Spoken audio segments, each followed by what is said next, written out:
It is 5:30 in the morning, and the house has not yet decided to wake. The fires remain unlit, the corridors still, and behind every closed door the world of the family continues in quiet sleep, untouched by the hour that has already begun below.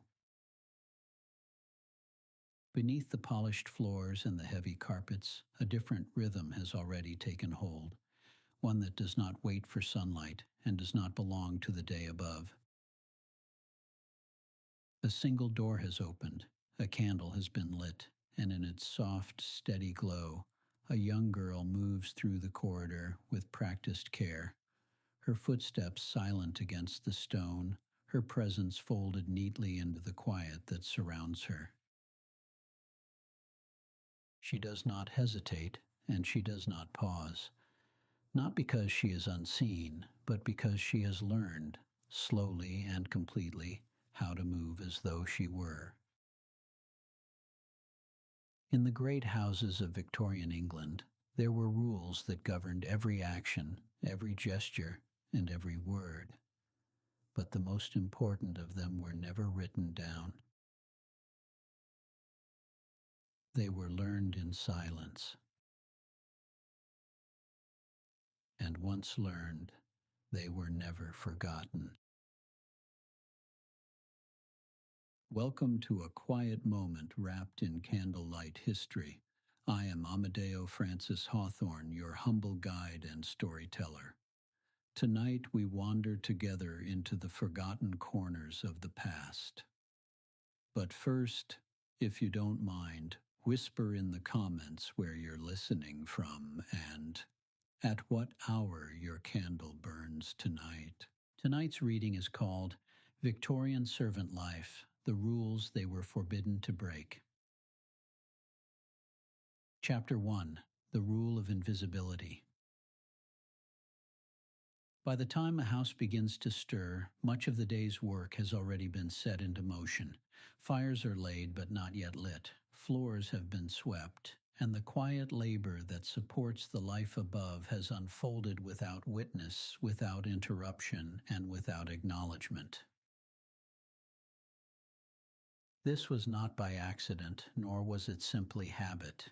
It was the result of a system so deeply understood that it rarely needed to be spoken aloud, a way of living in which presence was carefully managed, and visibility was something to be avoided rather than claimed. For a servant in a Victorian household, to be noticed was rarely a good thing. Attention suggested error, disruption, or an overstepping of boundaries that were expected to remain firmly in place. And so, from the earliest days of service, one learned not only what to do, but how to do it without drawing the eye.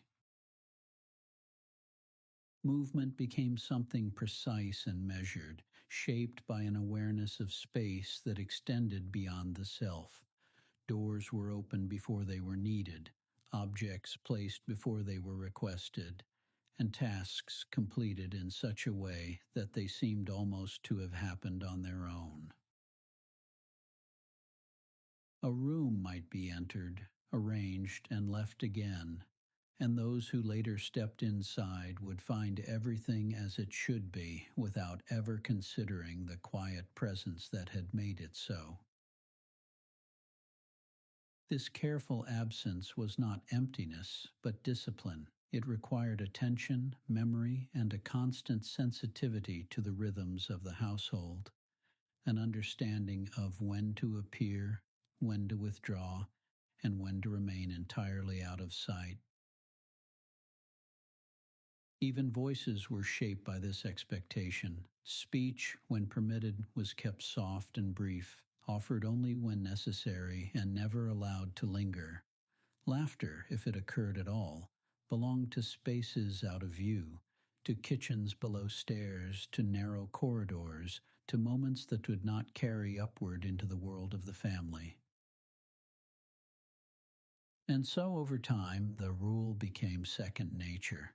Not simply a set of instructions, but a way of being. One could move through the grandest rooms, tend to the smallest details, and pass through entire days of labor without ever fully entering the notice of those who depended upon it. You were present in every comfort and absent from every memory. Chapter 2: The Rules of Speech and Silence. In a house where so much depended upon quiet labor, it was perhaps inevitable that silence itself would become one of the most carefully observed rules. It was not simply the absence of sound, but a condition of service, something expected, maintained, and understood long before it was ever explained. A servant did not speak unless spoken to, and even then the reply was expected to be brief, measured, and respectful in tone. Words were not used to express thought or feeling, but to fulfill a function, to answer, to acknowledge, or to confirm that something had been done. Conversation, in the sense that it existed above stairs, did not belong to those below. There were no casual exchanges in the presence of the family, no offering of opinions, no unnecessary remarks that might draw attention where none was wanted. Even a voice, if used too freely, could suggest a familiarity that was not permitted. And so, over time, speech itself became something restrained, shaped not only by rules, but by habit. A servant learned how to respond without inviting further conversation, how to speak clearly without lingering, and how to withdraw from an interaction as quietly as they had entered it. This careful control extended beyond the rooms of the house and into the more private spaces below. Letters, if written, were sometimes read or monitored. Personal thoughts, if spoken, were shared only in trusted company, and even then, with an awareness that words could travel farther than intended. There were topics that were never discussed and questions that were never asked. Not because they lacked meaning, but because they existed outside the boundaries of what a servant was permitted to consider. The life of the family, their decisions, their relationships, their concerns, all of these could be observed but never openly acknowledged. In this way, silence became more than a rule. It became a form of distance, a space carefully maintained between those who lived within the same walls but occupied entirely different worlds. And yet, within that silence, a different kind of communication began to take shape, one that required no words at all.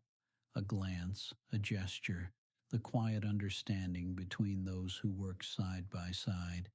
These became the ways in which life below stairs continued, even when voices were not allowed to carry. Entire days could pass with very little spoken aloud. Tasks were completed, rooms prepared, meals served, and the rhythm of the household continued, all supported by people whose presence was felt far more often than it was heard. And in time, the silence itself became familiar, not always comfortable, but known. It settled into the routine of the day, into the pacing of each task, into the spaces between footsteps and the moments before a door was quietly closed. It was not that servants had nothing to say, but that what they carried within them was rarely given a place to be spoken. Chapter 3: The Rules of the Body. In a household where even presence was carefully controlled, the body itself became something that had to be managed with equal care. It was not enough to complete one's duties. Those duties had to be carried out in a way that reflected discipline, restraint, and an almost constant awareness of how one appeared within the space. From the earliest days of service, posture was quietly corrected, not always through instruction, but through observation and repetition. A servant learned how to stand without leaning, how to walk without haste, and how to hold themselves in a way that suggested readiness without drawing attention. Hands were to remain steady, never idle, and rarely expressive. They carried trays, folded linens, opened doors, but they did not gesture, and they did not linger in uncertainty. Even small movements were shaped over time, becoming precise in a way that allowed each task to be completed without disruption. There was also an expectation of distance not only in speech but in physical presence. A servant did not stand too close, did not turn their body too directly toward the family, and did not allow their gaze to settle where it might be considered improper. Eye contact, if it occurred at all, was brief, offered only when necessary and quickly withdrawn. In this way, the body itself became part of the quiet structure of the house, something that moved through rooms with purpose but without intrusion. One learned how to enter without arrival, how to remain without presence, and how to leave without being marked by the moment at all. Even fatigue was managed carefully. Long hours and physical strain were a part of daily life, yet visible exhaustion was discouraged. A servant was expected to continue with steady composure, to maintain the appearance of order even when the body itself had grown tired beneath the weight of the day. Clothing, too, played its role in this quiet discipline. Uniforms were kept simple, functional, and modest, designed not to express individuality but to reinforce the position one held within the household. Fabric moved as the body moved, but never drew the eye, never suggested distinction beyond the role it represented. Over time, these expectations settled into habit. What had once required thought became instinct, and what had once felt deliberate became natural. The body adjusted to the rhythm of the house, responding without hesitation, moving through each task with a quiet efficiency that no longer needed to be considered. And so, the discipline was no longer something imposed from outside, but something carried within. It shaped how one stood, how one moved, how one existed within the space, until the difference between the rule and the person who followed it became almost impossible to see. You did not simply follow the rules of the house, you became part of the way the house itself moved. Chapter 4: The Things They Could Not Own. In a life shaped so carefully by structure and expectation, there were many things that remained just beyond reach, not always forbidden in words, but understood in quiet ways as not belonging to those who lived below stairs. A servant might spend years within a single household, moving through its rooms each day, tending to its comforts, learning its rhythms, and yet very little within those walls could ever be called their own. Personal belongings were kept to a minimum, often confined to a small space, a drawer, a box, or a narrow bedside table, where a few carefully chosen items might be placed and quietly guarded. A ribbon, a letter, perhaps a small keepsake carried from another place, each object holding a meaning that could not be spoken, but was felt nonetheless. There were in some households no mirrors provided in servant quarters, or only the simplest of them, placed without ceremony. It was not considered necessary for a servant to linger over their own reflection, nor to dwell too long on an image of themselves apart from the role they fulfilled. Clothing, Like the spaces they occupied was rarely an expression of individuality. It was practical, modest, and often uniform in its appearance, chosen not to reflect the person, but the position they held within the house. Even time itself did not fully belong to them. Days were structured around the needs of the household, beginning before the family stirred and ending only after the last task had been completed. Moments of rest existed, but they were brief and often shaped by the expectation that one must be ready to rise again at any moment. Relationships, too, were touched by this quiet limitation. Friendships could form below stairs in shared work and shared understanding, but even these were held within the boundaries of duty. Time together was not freely given, but found in passing moments, in brief exchanges, in the quiet spaces where conversation could exist without being carried beyond them. And beyond the house, the future itself was not always something that could be easily claimed. A servant's next position often depended upon a reference, a few written lines that could follow them from one household to another, shaping what opportunities might be offered and which might quietly close before they ever arrived.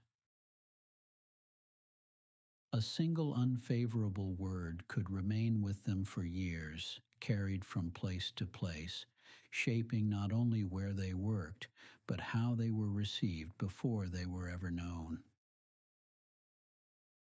And so much of life was lived within a kind of careful holding, where possessions were few, time was measured, and the future rested not entirely in one's own hands.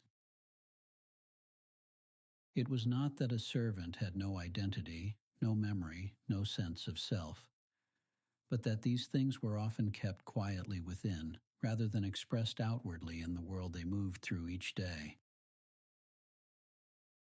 In this way, what could not be owned became something carried instead, held in thought, in feeling, in the quiet spaces where no rule could fully reach.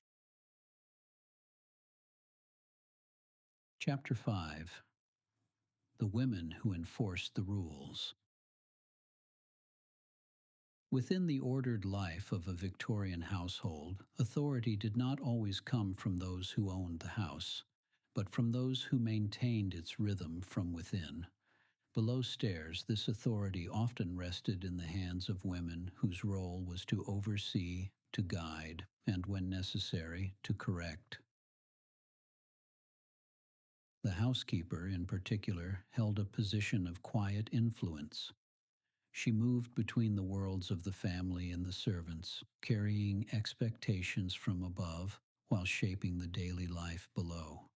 Her presence was measured, her standards exacting, and her understanding of the household both practical and deeply ingrained.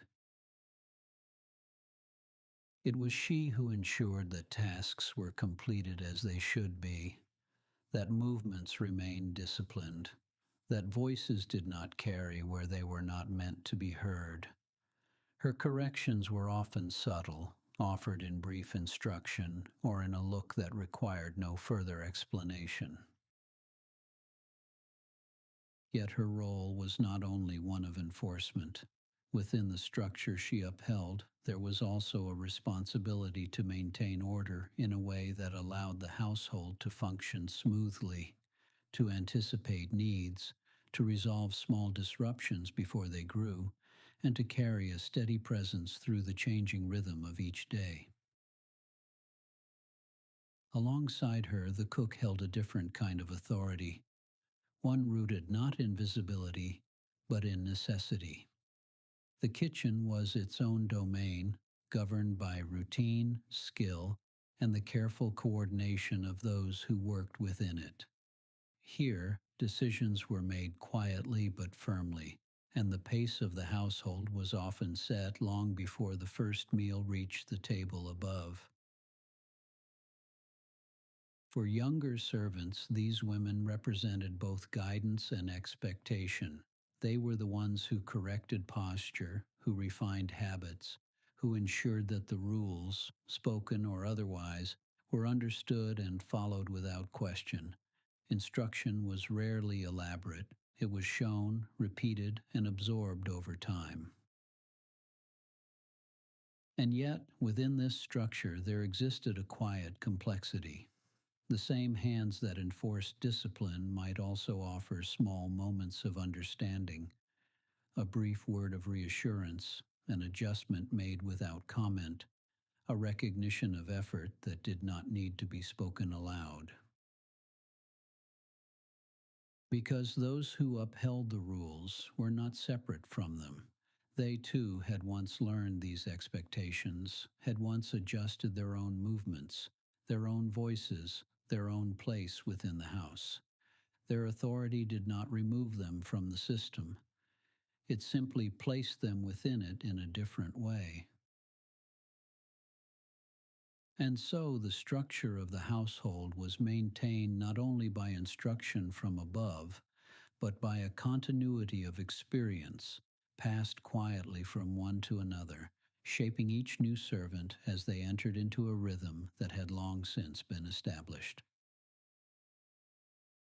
In this way, the rules endured, not through force, but through repetition, understanding, and the quiet presence of those who carried them forward each day. Chapter 6: The Contradictions of Class. Within the quiet order of a Victorian household, there existed a closeness that was both constant and carefully restrained. Servants moved through the daily life of the family, present in moments both ordinary and intimate, and yet that presence was never meant to become familiarity. They prepared meals that would be shared in conversation they would never join. They entered rooms at the edges of important moments, arranging, adjusting, ensuring comfort, and then withdrew again, leaving no trace of their involvement beyond the ease they had quietly created. In this way, they came to know the household not from a distance, but from within its rhythm. They observed the habits, the preferences, the small changes in mood that shaped each day. Details that could not always be seen from the outside, but were understood through repetition and care. Children, in particular, often formed a kind of quiet bond with those who tended to them. A nursemaid or governess might be present through the earliest years of life, offering comfort, guidance, and a steady presence during moments that would later be remembered, though not always with the full awareness of who had made them possible. And yet, as those children grew, the nature of that connection was expected to change. Familiarity gave way to distance, affection to formality. Not through conflict, but through the quiet reassertion of a boundary that had always existed, even when it had momentarily softened. This pattern extended beyond childhood, shaping the way servants and family existed alongside one another. There could be trust, even reliance, but not equality. There could be presence, but not belonging. A servant might spend years within a household, learning its every detail, contributing to its comfort in ways both visible and unseen, and yet remain, in the eyes of the world beyond those walls, entirely separate from it. Knowledge, too, was shaped by this closeness. Servants often became aware of the private concerns of the family, their worries, their disagreements, their moments of uncertainty, not through intention, but through proximity. These were things overheard, observed, and quietly carried, never spoken aloud, yet understood all the same. In this way, they held a kind of awareness that could not be acknowledged, a familiarity without recognition, a presence without inclusion. And so the life of the household unfolded in two parallel ways, shared in space, but separated in experience. Each moved alongside the other, connected by necessity, yet defined by a boundary that remained quietly, firmly in place. It was not always harsh and not always questioned, but it was always there. Chapter 7: The Quiet Rebellions. Within a life so carefully shaped by expectation, it might seem that there was little room for anything beyond obedience. And yet, in small and often unnoticed ways, moments of quiet resistance did exist, not as open defiance, but as something softer, something carried within. These were not acts that sought to disrupt the order of the household, nor to draw attention to themselves. They were instead small choices, subtle shifts within the boundaries that had been set, allowing a person to hold on to something that remained their own. A letter might be written and kept hidden, its words never intended to be seen by anyone else. A small keepsake might be carried from place to place, tucked carefully away among the few possessions that were permitted.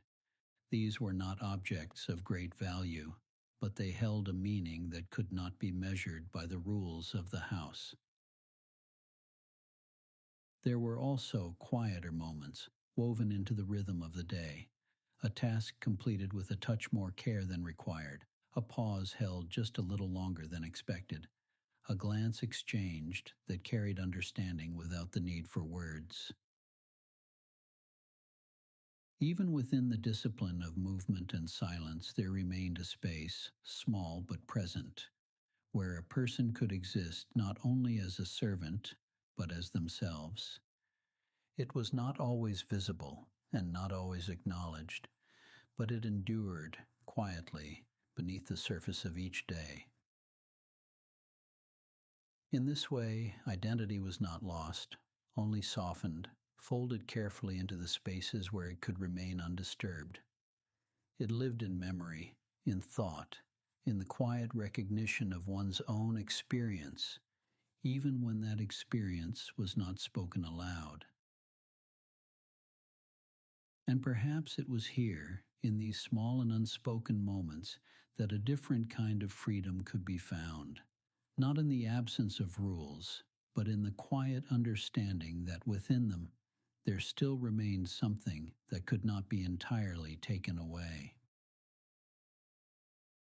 So the life of the household continued, ordered, measured, and carefully maintained.